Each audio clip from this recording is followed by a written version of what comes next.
Buenos días, amados hermanos. Les saludamos en este día, Día del Señor, primer domingo de febrero. Agradecemos al Señor por esta oportunidad que nos da de contemplar sus maravillas, nos da la oportunidad de ver, como dice el apóstol Pablo, el eterno poder y deidad de nuestro Señor manifestada en todo el orden de la creación. Y esperando la bendición, hermanos, para cada uno de ustedes. En este día meditaremos en la palabra del Señor. El pasaje que vamos a leer, hermanos, se encuentra en Primera de Corintios, capítulo 10. Leeremos los versículos 13 al 22. La palabra del Señor dice en esta porción: No os ha sobrevenido ninguna tentación que no sea humana, pero fiel es Dios, que no os dejará ser tentados más de lo que podéis resistir, sino que dará también juntamente con la tentación la salida para que podáis soportar. Por tanto, amados míos, huid de la idolatría. Como a sensatos os hablo, juzgad vosotros lo que digo. La copa de bendición que bendecimos, ¿no es la comunión de la sangre de Cristo? El pan que partimos, ¿no es la comunión del cuerpo de Cristo? Siendo uno solo el pan, nosotros, con ser muchos, somos un cuerpo, pues todos participamos de aquel mismo pan. Mirad a Israel según la carne: los que comen de los sacrificios no son partícipes del altar. ¿Qué digo pues? ¿Que el ídolo es algo? ¿O que sea algo lo que se sacrifica a los ídolos? Antes digo que lo que los gentiles sacrifican a los demonios lo sacrifican, y no a Dios. Y no quiero que vosotros os hagáis partícipes con los demonios. No podéis beber la copa del Señor y la copa de los demonios. No podéis participar de la mesa del Señor y de la mesa de los demonios. ¿O provocaremos a celos al Señor? Somos más fuertes que Él. Amén. Elevamos una oración a nuestro Dios.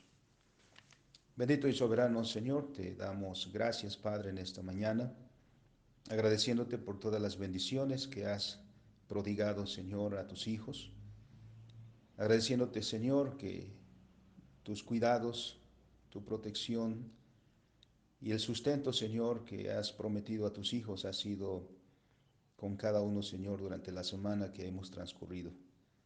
Al llegar este día, Señor, nos gloriamos, alabamos tu nombre, nos gozamos, Señor, en tu palabra como la hemos leído, y suplicamos también, Padre, que nos des entendimiento para comprender tu voluntad, y asimismo, Señor, un corazón y una voluntad sumisa, Señor, a ti, para cumplir aquello, Señor, que tu palabra nos pide. En esta hora, Señor, te agradecemos, te pedimos todo esto en el nombre de nuestro Señor Jesucristo. Amén.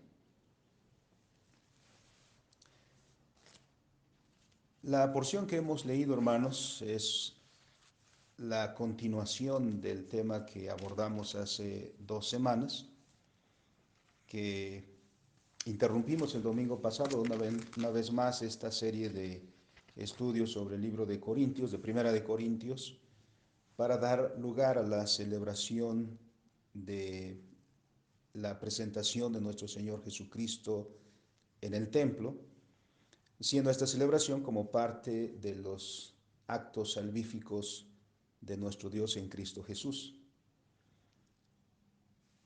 Y habiendo celebrado eso, hermanos, regresamos hoy a pues al tema que corresponde que estudiemos, dando continuidad al pasaje que ya iniciamos, que es el capítulo 10 de este libro de Primera de Corintios. En esa primera parte de este capítulo, es decir, los versículos 1 al 12, hemos visto de qué manera el apóstol Pablo llamó a los hermanos de Corinto a vivir una vida cristiana con dos características particularmente, o enfatizando estas dos cosas. Uno, abnegación, y segundo, la perseverancia. Para ello recordó la historia del pueblo de Israel, como vimos. El apóstol hace mención de algunos eventos históricos en la historia del pueblo de Israel. Y como ya lo mencionamos en la ocasión anterior, los eventos mencionados aquí tienen referencia en, particularmente en el libro de Números, pero también en el libro de Éxodo. Así que esperamos que hayan corroborado esas historias y leído con más amplitud lo que aquí solo hemos mencionado con el apóstol Pablo. Haciendo ese recordatorio de la historia de Israel y haciendo mención de algunos eventos históricos en los que, como dice el apóstol Pablo aquí en el versículo 6, en los que la codicia de cosas malas, es decir, los israelitas viendo a las naciones a las que se encontraban en el transcurrir de su camino por el desierto, eh, desembocó en espantosas manifestaciones de la ira de Dios. Es decir, el pueblo de Dios eh, cayó en idolatría. Baal peor es el ejemplo, siguiendo a sus vecinos, también en fornicación, también en estas ocasiones tentaron al Señor y murmuraron contra el Señor. El resultado de eso fue que muchos israelitas murieron en su travesía por este desierto y nunca vieron ni poseyeron la tierra prometida. Esos ejemplos, como el apóstol Pablo lo menciona, acontecieron como ejemplos para nosotros, dice el apóstol Pablo, los que hemos alcanzado los fines de los siglos, es decir, la consumación.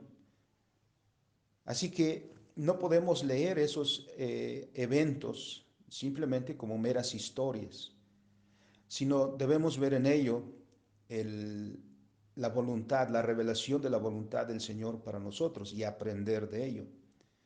El apóstol Pablo le dice a los corintios precisamente que esas historias o esos eventos acontecieron como ejemplo para ellos y por lo tanto les amonesta a que aquellos hermanos de Corinto que confían en sus propias fuerzas, como dice el versículo 12, que piensan estar firmes, miren que no caigan. Había cristianos en la iglesia de Corinto que eh, se sentían lo suficientemente fuertes en sí mismos, suficientemente confiados en sí mismos para pensar que ellos no caerían. Por eso Pablo expresa estas palabras y bueno, a la conclusión de estos ejemplos de los cuales debemos aprender, debían aprender los hermanos de Corinto y debemos también nosotros aprender para no tener esa confianza y pensar en las fuerzas propias para sostenernos, sino confiar siempre en Dios. Después de esto, y los siguientes versículos, los que hemos leído, versículos 13 al 22, el apóstol Pablo, siguiendo con este argumento para los hermanos, amonesta ahora a los cristianos a tomar en cuenta su relación con Cristo, su pertenencia al pacto, recordándoles y recordándoles con ellos a nosotros que por su participación en el sacramento de la Cena del Señor particularmente, los cristianos deben mantener una vida cristiana en fidelidad a Cristo Jesús, a Cristo nuestro Señor. Entonces, este es el tema de hoy, mantener una vida cristiana en fidelidad a Cristo Jesús. Eso en los términos del pacto. Por la lectura que hemos hecho y por la lectura de todo el libro de Corintios, como hemos venido haciéndolo, parece que muchos miembros de la iglesia de Corinto, argumentando su uso de la libertad cristiana, que ha sido un tema que se ha desarrollado en los últimos capítulos, y pensando de sí mismos que son suficientemente maduros, muestran una autoconfianza tal que no tienen empacho en asistir a ceremonias celebradas por los paganos a sus ídolos. Es decir, los cristianos de Corinto viven en una ciudad, como dijo el Señor Jesucristo en su oración al Padre, por sus discípulos diciendo, no te ruego que los quites del mundo, sino que los guardes del mal. Entonces, la iglesia de Corinto, los creyentes de Corinto viven en medio de una sociedad como era la de Corinto y que ya hemos visto, eran paganos, eran idólatras, y pues los hermanos en Cristo pues tienen muchas relaciones sociales, digamos, tienen a sus vecinos, viven en una ciudad que tiene costumbres y pueden ser invitados a participar con ellos. Y muchos cristianos, particularmente estos que tienen esta característica, que en sí mismos se consideran lo suficientemente fuertes, suficientemente firmes, pensando que nada va a pasar, que eso no les va a afectar, aceptan asistir a esas ceremonias que llevan a cabo los paganos y que consiste quizá en ciertos ritos que ellos llevan a cabo a sus ídolos. Quizá una parte del argumento podría ser también, como lo hemos escuchado antes, en los capítulos previos, que el ídolo nada es. Si el ídolo nada es, entonces no hay problema en participar de esas celebraciones. Pero el apóstol Pablo, considerando estos ejemplos, los ejemplos que ya hemos citado de la historia de Israel, que muestran qué tan espantosa expresión de la ira de Dios se manifiesta para todos aquellos que son rebeldes a, a Dios, que faltan a los términos del pacto. ¿De qué manera estos, dice el versículo 5, los que se rebelaron contra Dios, quedaron, dice, postrados en el desierto? Es decir, murieron. La ira de Dios se manifestó en, por ejemplo, aquella ocasión en que Aarón eh, esculpió un becerro de oro ante la ausencia de Moisés. Murieron muchísimos israelitas en aquella ocasión. Otros muchos murieron en la rebelión de Baal Peor y pues los eventos son muchos. Entonces miramos cómo la ira de Dios se ha expresado en muchos momentos y esta palabra del apóstol Pablo ahora para los corintios y los corintios temerosos en el Señor Jesucristo podrían eh, producir desánimo esas palabras que el apóstol Pablo ha dicho, estos ejemplos y de qué manera aquellos que eh, desafiaron al Señor terminaron. Esto podría producir cierto desánimo en los hermanos y que al pensar en ellos si se sintieran abrumados. A ellos, a quienes las palabras del apóstol Pablo han tenido impacto, el apóstol Pablo ahora escribe estas palabras, palabras que traen consolación, de manera que la exhortación sea de provecho, porque el Señor nunca envía a sus profetas solo para eh, anunciar la destrucción, sino siempre también para anunciar la benevolencia del Señor.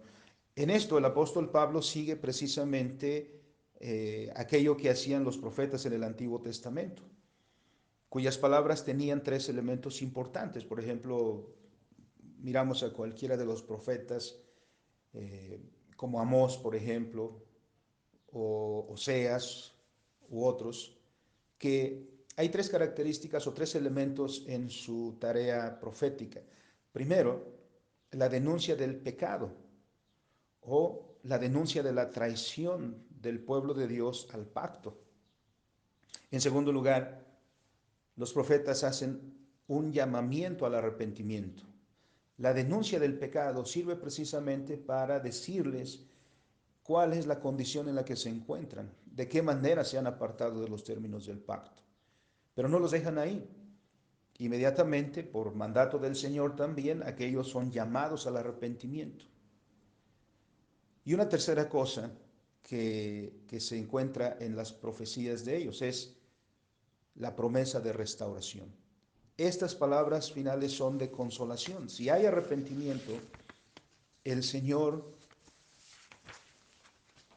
perdonará a su pueblo, perdonará a sus hijos y les da esta promesa, una promesa de restitución, de restauración. Y esas son palabras precisamente en ese sentido consoladoras para el pueblo de Dios en Corinto. En el versículo 13, el apóstol Pablo dice, no os ha sobrevenido ninguna tentación que no sea humana, pero fiel es Dios que no os dejará ser tentados más de lo que podéis resistir, sino que dará también juntamente con la tentación la salida para que podáis soportar. Hay lugar para el arrepentimiento. Si esta es la conducta de muchos cristianos, quizá no toda la iglesia, pero quizá sí muchos, de estar participando en las ceremonias de los paganos que estos ofrecen a sus ídolos, entonces, que ya hemos mencionado, estas palabras del apóstol Pablo pueden dar ese impacto, el impacto precisamente que el apóstol Pablo está buscando que causen para que ellos corrijan, para que ellos enmienden su camino. Y Pablo entonces con estas palabras está dando precisamente el siguiente paso, está poniendo este tema del arrepentimiento. Hay lugar para el arrepentimiento. Tentación dice, no, no, no, no os ha sobrevenido ninguna tentación que no sea humana. Tentación, ¿qué es este término? Literalmente quiere decir poner a prueba. Los corintios son puestos a prueba, o también calar, o podríamos también incluso experimentar. En un sentido negativo, esto significa calamidad o aflicción. Es decir, y quizá a veces enfatizamos más esta parte cuando hablamos de tentación, ¿no? Quizá la parte de la aflicción y la calamidad, como en los tiempos que estamos viviendo, tiempos difíciles, en los cuales podríamos pensar la enfermedad que estamos padeciendo en el mundo es una tentación. Pero en primera instancia, el término tentación hace referencia a ser probado. Por ejemplo, un atleta se prueba, ¿no? No solamente se dedica a hacer ejercicio por hacer ejercicio, sino para competir. Y cuando compite se pone precisamente a prueba. Es decir, qué es lo que es capaz de hacer, qué es lo que es capaz de lograr. Podríamos decir que en un sentido el cristiano, al vivir en una sociedad que no es cristiana, como sucedía con los hermanos, y como dijo el Señor también en tiempos de Josué, lo que significaban las naciones que no habían sido exterminadas, que aquellas naciones servirían para probar a Israel. Eso mismo sucede para nosotros. Al ser nosotros cristianos y vivir en un contexto no cristiano, vivir en una sociedad que no tiene ese temor de Dios, aunque la sociedad en que vivimos pueda decirse cristiana, es una constante tentación, un constante poner a prueba nuestra fe. Es decir, si vamos a ser fieles a Dios o no, si vamos a vivir nuestra relación con Cristo según las demandas que esto tiene sobre nosotros, o vamos a pues, ceder a la tentación. Es decir, también tiene esta idea de que que la tentación se refiere a todo lo que nos atrae. En el contexto nuestro, el estilo de vida no cristiano.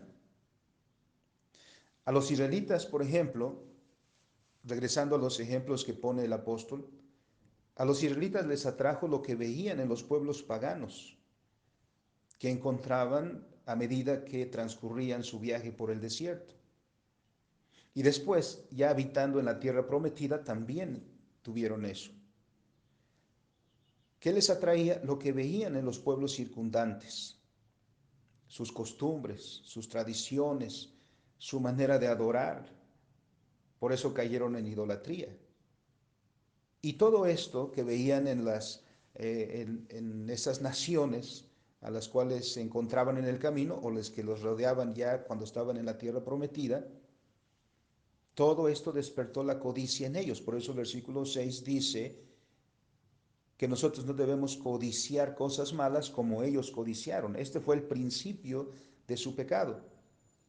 Así que también los cristianos de Corinto, podemos pensar, se sentían atraídos por algunas de las prácticas de sus vecinos paganos, por algunas costumbres de sus vecinos paganos, y solían, parece, participar con ellos de esas celebraciones, de esas prácticas y de esas ceremonias dedicadas a sus ídolos. A nosotros en el presente también puede que nos atraiga el mundo en derredor de nosotros, el mundo no cristiano, el estilo de vida no cristiano. Por lo tanto, la advertencia es que nosotros no codiciemos como ellos codiciaron el estilo de vida o las costumbres de la sociedad no cristiana en medio de la cual vivimos. Porque si cedemos a la tentación, terminamos o terminaremos participando de ellas. ¿Y cuál es el fin de eso? Provocar la ira de Dios. Ahora, si participamos de ellas, ¿qué justificación damos? A veces respondemos que no es malo o que uno piensa que no es malo, puesto que nosotros no creemos lo que ellos creen. Nos consideramos lo suficientemente maduros en nuestra propia opinión. Y esto no es sino orgullo. Y esta autoconfianza es el preámbulo precisamente de una terrible caída porque olvidamos nuestras debilidades y así caemos en muchos pecados. Otros quizá argumenten que no podemos hacer nada contra la tentación, que la tentación es o nos sobrepasa y que no podemos hacer nada, simplemente una y otra vez caemos en la tentación. No podemos hacer nada contra eso. En este versículo 13, Pablo dice algo muy importante. Le dice a los corintios, no os ha sobrevenido ninguna tentación que no sea humana. Miremos eso. Las tentaciones que han sobrevenido a los cristianos de Corinto no son extraordinarias, no son sobrehumanas para que no pudieran resistirlas. Él está afirmando que estas tentaciones son comunes a todos los hombres, son humanas. Es entonces como si dijera el apóstol Pablo a los Corintios, ¿acaso entonces te conviene ceder ante una prueba tan leve, ante una tentación tan leve? Es decir, una tentación como lo tienen todos. Y como hemos dicho, por lo tanto, el cristiano está siendo probado constantemente, está siendo probada su fe. ¿Qué tanto nuestro corazón está confiado en Cristo? ¿Qué tanto nuestro corazón está cimentado en la verdad de nuestro Señor Jesucristo, de manera que no podamos ser movidos? Está siendo probada constantemente nuestra fe, nuestra obediencia y nuestra fidelidad a Dios. Así que nadie puede decir que ha venido a su vida una tentación más allá de sus capacidades, es decir, que no pueda vencer. El apóstol Pablo dice, lo que ha venido a ustedes, las pruebas que han venido sobre ustedes, son humanas, son comunes. Pero entonces también aquí dice algo muy importante, Dios es fiel. Estas palabras son consoladoras. Estas palabras traen realmente eh, refrigerio a nuestro corazón. Pablo dice, Dios es fiel. Y Dios es fiel de dos maneras particularmente, dice el versículo 13. En primer lugar, dice Pablo que Dios no os dejará ser tentados o probados más de lo que podéis resistir. Es decir, cuando estamos pasando por tiempos difíciles, cuando estamos siendo tentados, no quiere decir que Dios no está con nosotros. No quiere decir que Dios nos ha abandonado o cosas por el estilo. No, Dios es fiel y Dios ha dicho que es nuestro guardador. Y Pablo está diciendo aquí que Dios cumple sus promesas, que Dios nunca nos abandonará. El Señor Jesucristo dice al término del libro del Evangelio de Mateo, y yo estaré con vosotros todos los días hasta el fin del mundo, dice el Señor Jesucristo. Miramos pues que Dios cumple sus promesas. Dios es un Dios fiel. Y dentro de sus promesas está que el Señor ha de guardar a sus hijos. El Señor Jesucristo, recuerden también, el Señor dijo, hablando a sus discípulos y hablando de ellos también, que nadie los arrebatará de su mano. Así que el Señor Jesucristo está constantemente al cuidado de los suyos. Dios está con los suyos y está por los suyos. Así que nunca dejará que los suyos, dejará que su iglesia, que sus hijos, sean tentados más allá de sus fuerzas, más allá de lo que puedan resistir. Si Dios no es por nosotros, si Dios no estuviera con nosotros y no estuviera por nosotros, cualquier tentación leve nos haría caer de inmediato.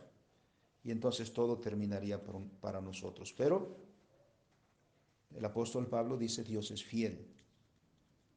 En segundo lugar, la fidelidad de Dios, además de ser manifestada en la protección que Dios nos da, en el que Dios nos guarda, también se manifiesta en que nos dará la fortaleza en medio de la tentación.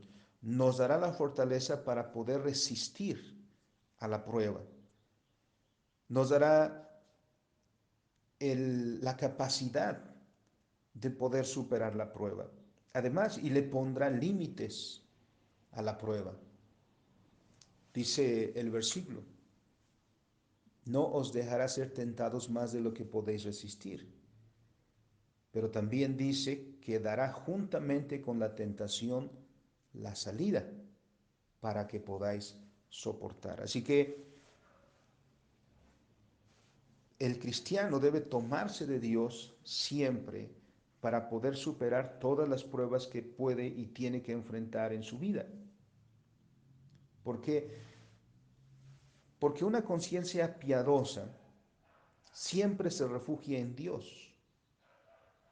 Un cristiano piadoso siempre busca este refugio en Dios y nunca en sí mismo. Nunca piensa que por sí mismo se mantendrá firme. Más bien, un cristiano piadoso tiene siempre presentes cuáles son sus debilidades. Y precisamente por eso se abandona en las manos de Dios y se encomienda a Dios, seguro de que Dios nunca le faltará, que Dios nunca lo abandonará, porque así lo ha prometido Él, el que es fiel, diciéndole, nunca te dejaré ni te desampararé. El versículo 14, después de esto, el apóstol Pablo dice, por lo tanto, amados míos, huid de la idolatría. Como hemos dicho, varios miembros de la iglesia, haciendo alarde de su confianza en ellos mismos y de la libertad cristiana, no tenían empacho en participar con los paganos de las ceremonias celebradas en honor a los ídolos de ellos, creyendo los cristianos que esto no les afectaba en absoluto en su relación con Cristo. Pero esas palabras del versículo 14, en ellas, el apóstol Pablo no quiere decir que los hermanos de Corinto adoraran de corazón a los ídolos. Es decir, no estaban regresando al estatus o al estado de antes de conocer a Cristo. Más bien el apóstol Pablo que se refiere es que los hermanos que no eran ignorantes, como dice el versículo 15, no eran ignorantes de la doctrina, lo que hacían y lo que sucedía entonces era que creían que su participación en aquellas ceremonias era algo puramente externo y que eso en nada afectaba o en nada comprometía su corazón. Separaban lo interno de lo externo, separaban su corazón de la acción.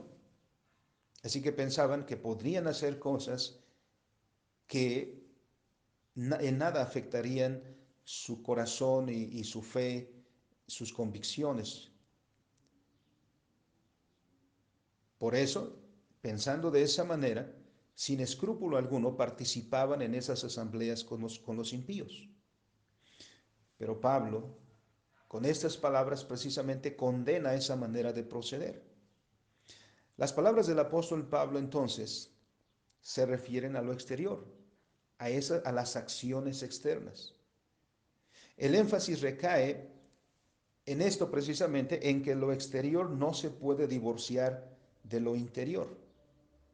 Esa es una falacia. Si pensáramos nosotros igual que podemos hacer cosas que podemos participar con los incrédulos en los que ellos hacen, haciendo evidencia de su fe o de su uh, alejamiento de Dios, pensando que podemos participar de eso y no sucederá nada con nuestro corazón. No, la adoración a Dios, como es evidente en las Escrituras, la adoración a Dios inicia en el corazón. Y esa adoración que inicia en el corazón se expresa en las acciones externas concretas. Por ejemplo, el apóstol Pablo dice, si comes o si bebes, o cualquier otra cosa que hagas, hazlo para la gloria de Dios. Es decir, las cosas externas no son neutrales. Nuestras acciones siempre evidencian y están estrechamente vinculadas al corazón. Ya el Señor Jesucristo mismo había dicho antes, por ejemplo en Mateo 15, que es del corazón del que salen todas las cosas. Del corazón salen los adulterios, del corazón salen las maledicencias, los odios, etc.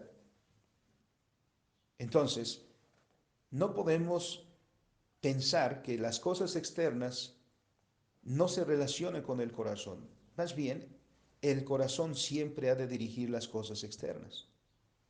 Por lo tanto, debemos reflexionar pues sobre nuestras acciones y sobre nuestra justificación de ellas, porque quizá también nosotros usamos aquel mismo argumento de los cristianos de Corinto. Es decir, que podemos participar de lo que hacen los incrédulos celebrando a sus ídolos y nos justificamos diciendo que nuestro corazón no está en ellos, que es algo meramente externo. El apóstol Pablo está diciendo a los corintios, huyan de la idolatría, es decir, no participen de esas celebraciones, no sean uno con los incrédulos. ¿Por qué? Porque ya tenemos una pertenencia, y esta es la tercera parte, porque dice el versículo 16, la copa de bendición que bendecimos no es la comunión de la sangre de Cristo, el pan que partimos no es la comunión del cuerpo de Cristo. Siendo un solo pan, nosotros con ser muchos somos un cuerpo, pues todos participamos de aquel mismo pan. y el versículo 21 sobre todo, ¿no? Dice, no podéis beber la copa del Señor y la copa de los demonios, no podéis participar de la mesa del Señor y de la mesa de los demonios. Como ya hemos dicho, esto hacía, esto hacían los hermanos y lo hacían no porque fueran ignorantes o porque fueran personas nuevas en el Evangelio. En el versículo 15, Pablo les habla a los hermanos diciendo, como a sensatos os hablo. Es decir, como a personas prudentes, como a personas inteligentes, como a personas que saben, personas que conocen. Y precisamente por ello les dice, pueden juzgar ustedes mismos. Es decir, pueden distinguir, pueden discernir, pueden decidir. ¿Sobre qué? Sobre las implicaciones de nuestra comunión con Cristo, de las implicaciones de nuestra fe. Por ejemplo, y va a los sacramentos. Los sacramentos nos recuerdan que nuestra comunión es con Cristo y con nadie más. Nuestra participación en la Santa Cena, por ejemplo, al participar de la copa y al participar del pan, que son el símbolo de la sangre y del cuerpo de nuestro Señor Jesucristo, que fue entregado por nosotros para redimirnos de nuestros pecados, nos recuerdan una y otra vez que ahora somos de Cristo, que ahora estamos en comunión con Él, como dice el apóstol Pablo en Romanos 6, ¿no? Morimos juntamente con Cristo, pero resucitamos juntamente con Cristo. Ahora ya no le pertenecemos al mundo, ahora le pertenecemos a Cristo. Y ahora estamos en comunión con Él. Nos recuerda que ya no somos nuestros, ya no nos pertenecemos a nosotros mismos, sino nos pertenecemos o pertenecemos a nuestro Señor y Salvador, tal como lo expresamos en el Catecismo de Heidelberg en la pregunta 1, ¿no? ¿Cuál es tu único consuelo tanto en la vida como en la muerte? Responde que yo no me pertenezco a mí mismo, sino a mi fiel Salvador Jesucristo. Así que Pablo dice, los que participamos de la comunión con Cristo y manifestado ante nosotros en la participación del pan y de la copa, entonces nosotros debemos ser consecuentes con ello. En el versículo 20, el énfasis del apóstol Pablo no está en los ídolos mismos, ¿no? Porque ya ha dicho el apóstol que un ídolo nada es. Pero entonces, ¿a dónde va? A los que sacrifican a los ídolos. Dice el versículo, antes digo que lo que los gentiles sacrifican, a los demonios lo sacrifican y no a Dios.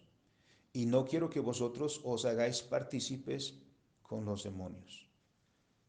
De ahí entonces volvemos a enfatizar el versículo 14 que dice el apóstol Pablo, por tanto, huid de la idolatría. ¿Por qué? Porque el apóstol Pablo está enfatizando la intención que tienen los paganos al hacer sus sacrificios a los ídolos. Así que aquel posible argumento que podrían presentar los cristianos diciendo, puedo participar con ellos de esa ceremonia a fin que el ídolo nada es. Ciertamente el ídolo nada es, porque hay un solo Dios y ese Dios es Jehová. Pero Pablo está enfatizando la intención de aquellos que sacrifican a los ídolos, la intención de aquellos que, siendo paganos, están haciendo, porque están manifestando dónde está su corazón.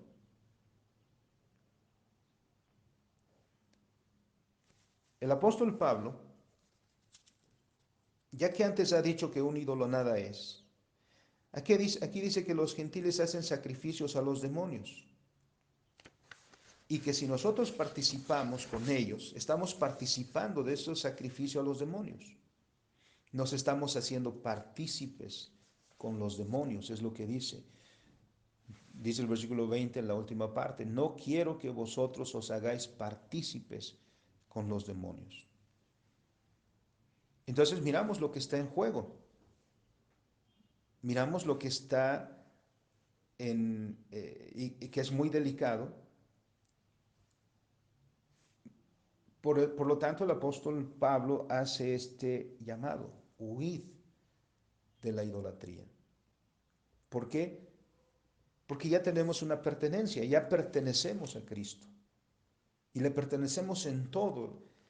Nuestro corazón y nuestras acciones le pertenecen a Él. La vida cristiana no solamente es una cuestión de tener los conceptos correctos, sino de tener las acciones correctas también, de creer la verdad y de practicar la verdad.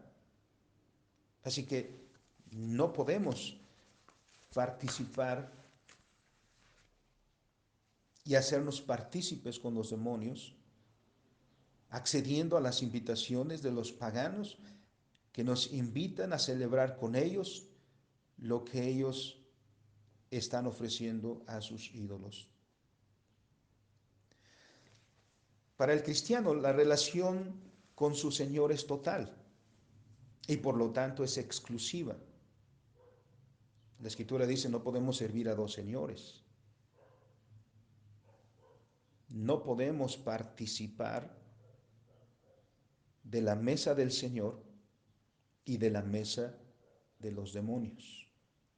Miren qué expresiones tan categóricas usa el apóstol Pablo. Si nos empeñáramos en eso, en seguir participando con los incrédulos, lo que haremos es provocar el enojo del Señor, tal como lo hicieron los israelitas en Baal Peor, en la adoración al becerro de oro y en las murmuraciones que pronunciaron contra el Señor en muchos momentos, se quejaron amargamente en muchos momentos, diciendo: el Señor solo nos ha sacado de Egipto para matarnos aquí. ¿Cuál fue el resultado? El resultado de hacer enojar a Dios, el resultado de provocar la ira de Dios, ya sabemos cuál es. Los israelitas que salieron de Egipto y provocaron al Señor no llegaron a la tierra prometida, murieron en el desierto. Tengamos presente el resultado, este resultado de provocar al Dios de Israel, de provocar a nuestro Dios. El resultado siempre es la destrucción de los rebeldes. Concluyendo pues en este pasaje, hermanos, en esta exposición de este pasaje, esta continuidad de este capítulo, ¿qué podemos decir? Primero, que los cristianos que nos identificamos como tales, que hemos expresado nuestra fe en el Señor Jesucristo y que lo hemos hecho públicamente, estoy hablando de la profesión de fe, que hemos dicho que creemos en el Señor Jesucristo, les hemos de recordar o nos hemos de recordar a nosotros mismos que hemos dicho en esa profesión de fe que reconocemos un solo Dios y un solo Salvador, que con ello hemos entrado en una relación de pacto con nuestro Señor, lo cual implica que hemos prometido vivir en dedicación exclusiva a nuestro Salvador. No podemos servir a dos señores. No podemos hacer esta separación entre el corazón y las acciones. Delante de Dios vivimos una vida íntegra y le pertenecemos en todo lo que somos a nuestro Señor. Esas son las implicaciones de nuestra profesión de fe. En segundo lugar, la relación de pacto, esta relación de pacto en la que hemos entrado con nuestro Señor por medio de esta profesión de fe, es una relación de unión espiritual entre el creyente y Cristo. Por eso es que nos llamamos cristianos, o por eso es que Dios se refiere a su iglesia como sus hijos. Y esta relación espiritual que hay entre el creyente y Cristo es una relación que abarca todos los aspectos de la vida.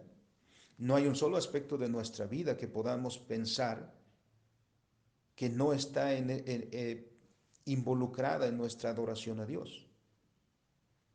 Nuestra adoración a Dios no se circunscribe solamente a los momentos cúlticos. Toda nuestra vida es religión, toda nuestra vida es de y debe ser de adoración a Dios. En tercer lugar, el Señor ha mandado que celebremos continuamente, sobre todo el sacramento de la Cena del Señor. Todos somos bautizados una sola vez, pero todos participamos de la mesa del Señor muchas veces. El Señor dijo que celebráramos eso, no dijo exactamente cuántas veces, qué tan seguido, pero dice todas las veces que lo hagáis, es decir, es algo que se debe repetir continuamente. Por eso celebramos la Cena del Señor con cierta frecuencia. Y eso es para recordarnos precisamente nuestra pertenencia, para confirmación de nuestro vínculo del pacto. Cuando participamos del sacramento de la Cena del Señor, no se puede participar por mera casualidad o sin que tuviéramos la intención, no. Se tiene que ser muy consciente de sus implicaciones. Por eso el consistorio, cada vez que celebramos la mesa del Señor anticipadamente, dice a la iglesia, a los miembros en plena comunión, que se preparen para participar en la administración del sacramento. Nos invita a prepararnos, porque debemos estar plenamente conscientes de lo que significa participar de la cena del Señor. Eso nos recuerda que le pertenecemos y no podemos participar de la mesa del Señor y participar también de la mesa de los demonios. Con eso y participando estamos confirmando nuestra pertenencia y nuestro compromiso a vivir exclusivamente para Cristo. Y finalmente, debemos siempre tener presente, por lo tanto, desglosándose de lo anterior, que debemos vivir de tal manera nuestra vida que nunca, en ninguna de las acciones, en ningún aspecto de nuestra conducta, comprometamos nuestra fidelidad a Cristo, sino más bien que todo lo que hagamos, comer o beber, cosas tan básicas y cualquier otra cosa que hagamos, sea una expresión de nuestra fidelidad, de nuestro compromiso, de nuestra pertenencia a Dios. Nunca pues en nuestro diario vivir hagamos algo que comprometa nuestra pertenencia a Cristo. Somos llamados a ser fieles a Cristo en toda nuestra manera de vivir. Amados hermanos, que el Señor nos fortalezca para vivir esta vida en esa comunión con el Señor. Nuestra vida le pertenece. Él nos compró. Seámosle fieles al Señor Jesucristo. O bien queda esta pregunta entonces: ¿o provocarás el enojo del Señor? ¿Provocarás la ira de Dios? Bueno, respóndele en tu corazón. Vamos a orar. Bendito y soberano Dios, te damos gracias porque has hablado en nuestro corazón, Señor, sobre nuestra relación contigo, sobre nuestra comunión contigo y las implicaciones, Señor, de esta pertenencia. Ayúdanos, Señor, a ser fieles en toda nuestra manera de vivir, a mirar relación contigo, Señor, de que sea que comamos o que bebamos o cualquier otra cosa, siempre, Señor, tenga en su corazón tus hijos de hacerlo para gloria tuya. Y recordar, Señor, que cada vez que participamos del sacramento de la cena del Señor,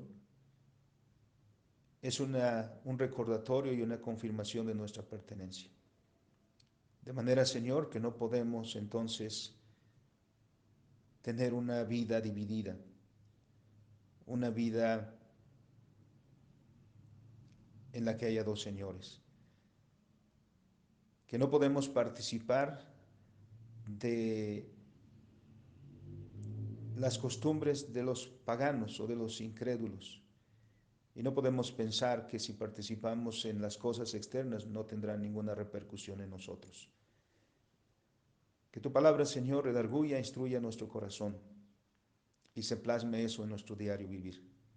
Bendice a tu iglesia, Señor, en momentos como los que estamos viviendo y siempre, para que tu iglesia se tome de tu mano y no piense en sus propias fuerzas o piense que por sus propias fuerzas se va a mantener en pie, sino pensando en nuestras debilidades, Señor, buscamos ser y estar firmes en ti. Te lo pedimos, Señor, sé con nosotros. En el nombre de nuestro Salvador Jesucristo oramos. Amén.